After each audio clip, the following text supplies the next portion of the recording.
안녕하세요. 너무 오랜만에 영상을 찍는 것 같아요. 제가 지금 연말정산 시즌이기도 했고 또 곧 결혼도 하고 해서 되게 바빴는데 핑계긴 핑계지만 어쨌든 영상을 오래 못 올렸어요. 근데 계속 댓글로 공부법 관련해서 질문을 주셔가지고 오늘은 국어 공부법에 대해서 영상을 찍어보려고 합니다. 별건 없지만 또 작은 도움이라도 됐으면 좋겠습니다. 저는 행정직렬이라서 국어, 행정법, 행정학 시험을 봤는데 목표 점수가 국어 84점, 행정법 92점, 행정학 92점이었습니다. 그리고 실제 시험에서 국어 목표 점수인 84점을 맞았습니다. 근데 왜 국어는 점수를 낮게 잡았는지 나중에 뒤에 설명해 드릴게요. 그럼 이제 국어 공부에 대한 이야기로 와서 일단 저는 이선재 선생님의 선제국어 강의를 들었어요. 선제국어를 선택한 기준에 대해서 말씀드리자면 일단 저는 책의 내용이나 체계 같은 것도 물론 중요하지만 매일매일 얼굴 보는 선생님이 나랑 잘 맞는지가 정말 중요하다고 생각을 하거든요. 요즘에는 정말 강의 수준이 다 상향 평준화되어 있어서 본인한테 맞는 선생님을 골라서 듣는 게 좋을 것 같아요.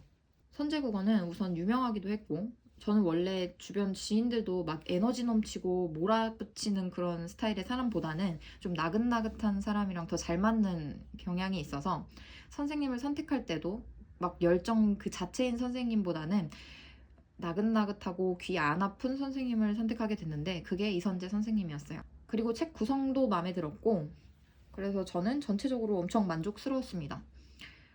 전 정말 이 공부를 질리지 않고 계속하기 위해서는 이 인강 선생님을 되게 좋아하는 게 중요하다고 생각을 해서 특히 이제 기본 강의를 들을 때 재미없는 농담 하시더라도 웃고 또 하시는 말씀 경청하면서 좀 그렇게 인간적으로 선생님을 좋아하려고 노력을 했거든요. 안 그러면 막 하나부터 열까지 막 다 짜증이 나버릴까봐 언제 끝나 언제 끝나 이런 마음으로 공부를 하면 정말 얼마 못 갈 것 같아서 나름대로의 노력이었습니다. 근데 좋다 하니까 정말 좋아지더라고요. 아무튼 저는 그랬습니다. 그럼 국어 공부를 이제 어떤 식으로 했는지 설명을 드려볼게요. 국어 시험을 좀 파트별로 나눠보자면 문법, 시, 소설, 고전, 비문학, 한자성어, 한자어, 고유어, 외래어 뭐 이런 식일 것 같은데 너무 많네요. 이게 우선 문법은 저는 기본 강의를 들을 때부터 수학 공식 하나씩 배운다는 생각으로 그날 들었던 강의 내용을 무조건 기출문제로 복습을 했습니다. 기와펜으로 단어 하나를 그날 배운 규칙에 맞게 뜯어서 해체해보기를 계속 반복했고요.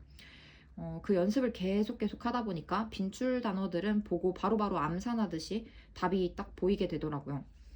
그리고 저는 문법들을 세로로 긴 그 도표처럼 만들어가지고 책상 옆에 이렇게 붙여놨거든요. 그래서 문제를 막 풀다가 막힐 때 딱 그 도표를 보고 저거였는데 하고 다시 외우고 그렇게 하다 보니까 나중에는 그 도표를 점점 보는 빈도가 줄더라고요. 어쨌든 초반에는 정말 도움이 많이 됐습니다. 그 도표가. 아무튼 문법은 문제를 계속 풀어보는 수밖에 없기 때문에 꼭 기와펜으로 단어를 뜯어가면서 훈련을 하시면 좋을 것 같아요. 이렇구나 이해를 하는 게 중요하다기보다는 그 단어를 뜯어서 내가 해체하고 다시 붙이고 이게 왜 그런지 알고 어떤 단어가 나와도 똑같이 대입해서 해볼 수 있을 정도로 훈련이 되어 있는 게 굉장히 중요합니다. 그리고 현대시의 경우에는 저는 사실 그냥 버렸다고 해도 다름이 없는데 전 정말 국어라는 과목에서는 선택과 집중이 굉장히 필요하다고 생각을 했거든요.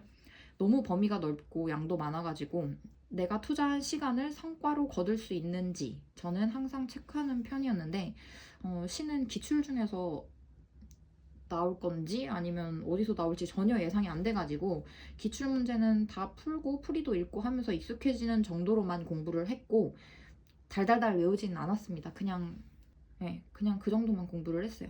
아까 제가 국어 목표 점수가 84점이라고 했는데 그 버리는 한 문제 4점이 바로 이 파트였습니다. 근데 실제 시험에서는 맞았어요. 저는 이거는 진짜 어떤 문제가 나올지 모르기 때문에 지금까지 기출문제들은 달달 외우면서 이것은 무슨 뜻이고 막 배경이 어떻고 이런 해설을 공부하기보다는 오히려 새로운 작품을 딱 만났을 때 계속 답을 찾아내는 연습을 해서 낯선 느낌을 없애는 게 더 낫지 않을까 생각을 했었습니다. 낯선 새로운 문제를 딱 받아들였을 때 당황스러움이 없게 그래도 좀 풀어보는 그런 연습 정도만 했어요. 아무튼 저는 어차피 버리는 카드라 부담 없이 공부를 했습니다. 그리고 소설은 빈출 작품들 배경 정도는 알고 있으면 확실히 도움이 되는 것 같아서 국어 기본 강의 들으실 때 그 재밌는 이야기 듣는다고 생각하시고 집중해가지고 한번 쫙 들어 놓으시면 나중에 그 작품 만나면 저절로 생각이 나더라고요, 저는. 그래서 그렇게 배경과 주인공 서사들 다 익혀두시는 정도로 공부를 하시면 좋겠습니다. 이제 고전문학 공부법을 설명드릴 텐데 이건 그냥 저만의 방법이고 제가 도움받은 방법이니까 너무 고전 때문에 힘드신 분들은 같이 해보시면 좋을 것 같아요. 우선 첫 번째로 국무원 국어는 시조가 꼭 출제가 됐었거든요. 지금은 또 어떤지 모르겠지만 어쨌든 근데 저는 뭘 하는지도 모르겠고 인강을 들어도 한 번 듣는다고 기억이 나지도 않고 너무 낯설었거든요. 그래서 유튜브에 이유진 선생님이 시조 정리한 영상이 있거든요. 필수 고시조, 주제별 뭐 이런 영상이었는데 그거를 밥 먹을 때 매일매일 빠짐없이 봤어요. 밥 먹는 시간에 영상 보면 이렇게 공부하는 기분이 아니고 그냥 예능 같은 거 보는 느낌이라서 되게 편했고 계속 보면 나중에는 선생님의 다음 멘트들까지 다 예측하게 되면서 그 영상을 통으로 외우게 되거든요. 그러면은 그 시조가 눈에 딱 이제 보이면 귀에서 자동으로 이유진 선생님 목소리가 재생이 돼요. 꼭 이 선생님 영상이 아니더라도 어쨌든 밥 먹는 시간 대충 보내기보다는 이런 식으로 활용하시면 좋을 것 같아요. 그래서 저는 따로 시조는 공부 안 했고 이 영상으로 끝냈습니다. 이렇게 하면 시험 문제에 시조가 뭐 4개가 묶어서 나와도 오답 속어로라도 거의 다 문제를 풀 수가 있었어요. 그래서 이거는 정말 주변 친구들에게 군무원 준비한다고 하면 추천해주는 영상인데 꼭 한번 보시면서 밥 먹는 시간 버리시지 마시고 해보시면 좋을 것 같아요. 그리고 이제 한자어랑 한자성어인데 여기서 또 선택과 집중을 해야 되거든요. 해야 됐거든요, 저는. 어쨌든 제가 버린 4점 중에 또 하나가 한자어였습니다. 근데 시험날 쉬운 한자어가 나와서 또 맞추는 행운이 왔어요. 어쨌든 근데 공부할 당시에는 한자는 정말 저는 투자 대비 거두는 것이 너무 없어가지고 아예 버렸습니다. 근데 한자성어는 공부한 만큼 무조건 맞출 수 있는 빈출들 위주로 문제가 거의 나와가지고 정말 이거는 버리시면 안 된다고 말씀을 드리고 싶어요.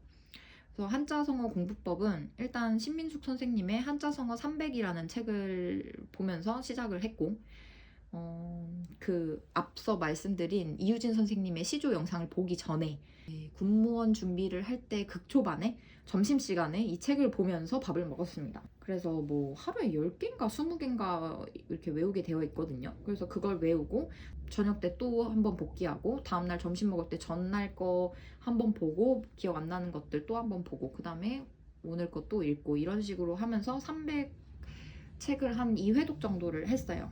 그러고 나서 선제국어 어플로 한자성어를 공부를 했습니다. 근데 처음부터 그 선제국어 어플에 한자성어 공부하는 게 나오는데 그거를 하시는 거는 저는 진짜 좀 살짝 비추천인 게 선제국어 어플에 한자성어 양이 진짜 너무 많아서 질릴 정도거든요. 그리고 빈출도 아닌 것들도 다 정말 싸그리 몽땅 다 들어있어요. 그래서 이게 그냥 가나다 순으로 이렇게 쫙 되어 있는데 빈출 구분이 좀 잘 안 되어 있어서 신민숙 선생님 300개 책으로 미리 이렇게 빈출을 내가 이미 봐놨잖아요. 그래서 그 어플로 공부를 하면서도 빈출인 거랑 빈출이 아닌 거랑 제가 스스로 걸러지면서 중점적으로 뭘 봐야 되는지 알게 되더라고요.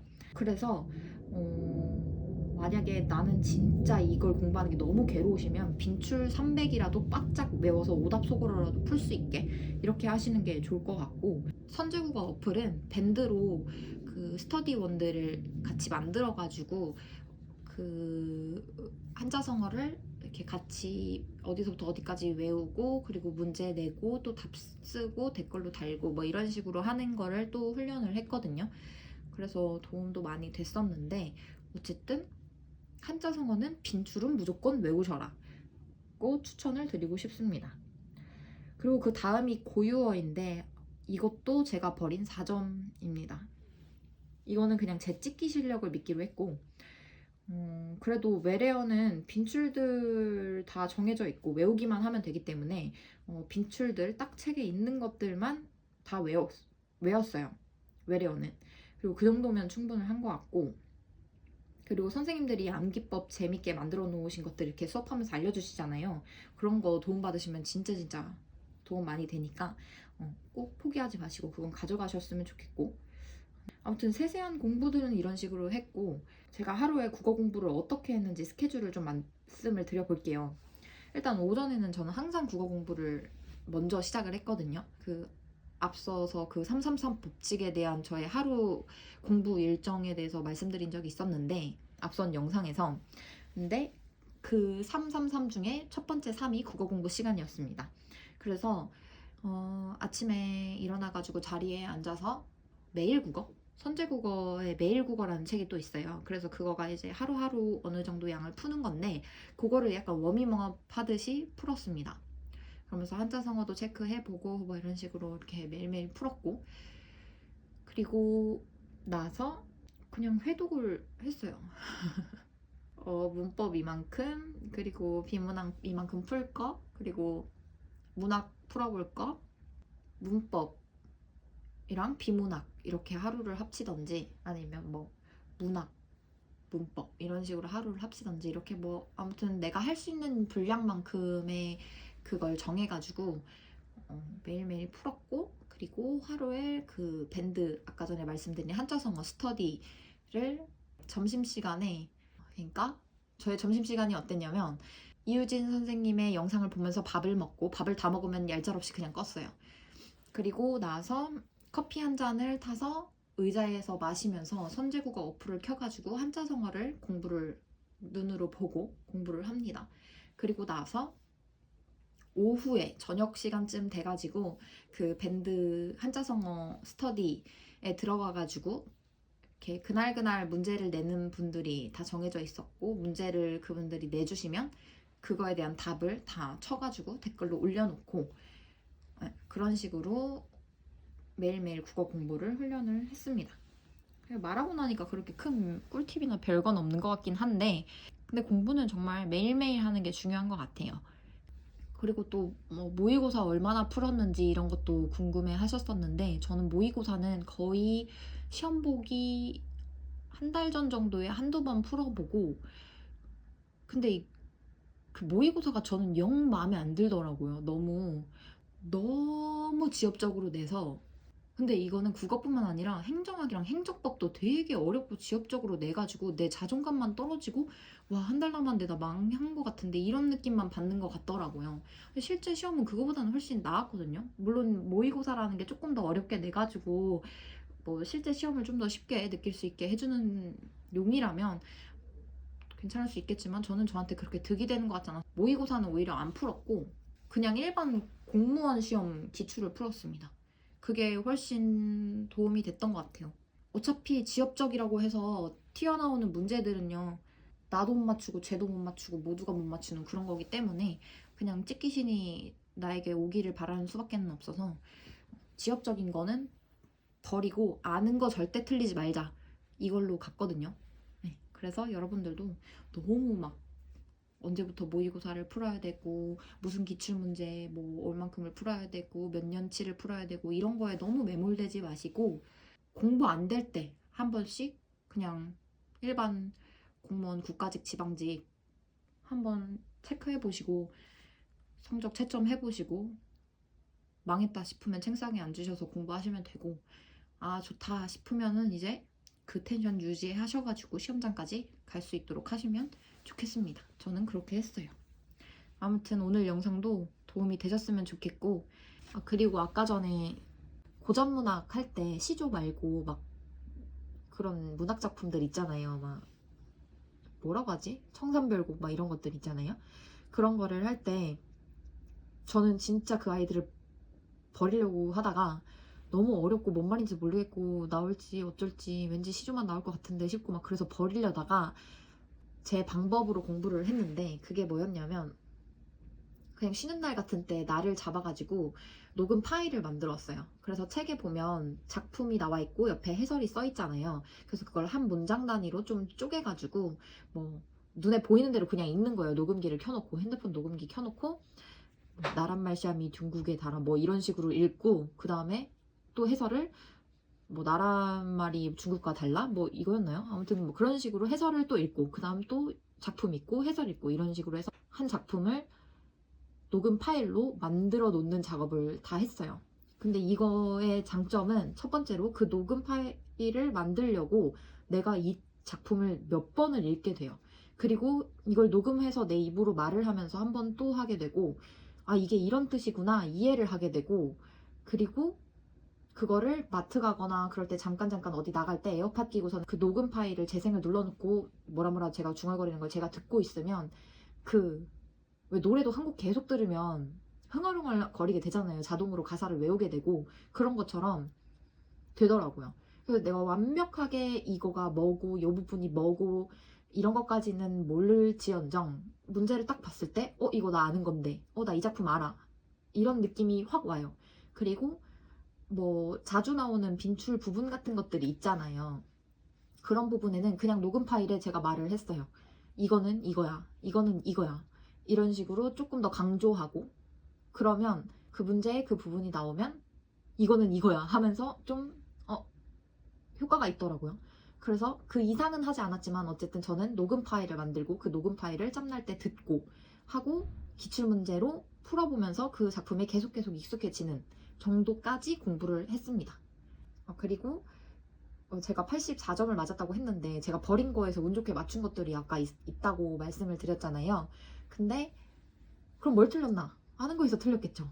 그러니까 저 같은 실수를 하지 말으셨으면 좋겠어요. 제가 그걸 안 틀렸다면 커트보다 한두 문제 더 맞춰서 합격을 했을 텐데 안타깝게도 아는 거를 이렇게 틀리는 바람에 그렇게 됐답니다. 그래서 여러분들은 저 같은 실수 하지 않을 수 있도록 꼭 집중해서 공부하셨으면 좋겠습니다. 너무 오랜만에 영상을 찍어가지고 죄송합니다. 아무튼 또 공부 열심히 하시고 봄이 오는데 마음 설레지 마시고 집중하시기 바랍니다. 감사합니다.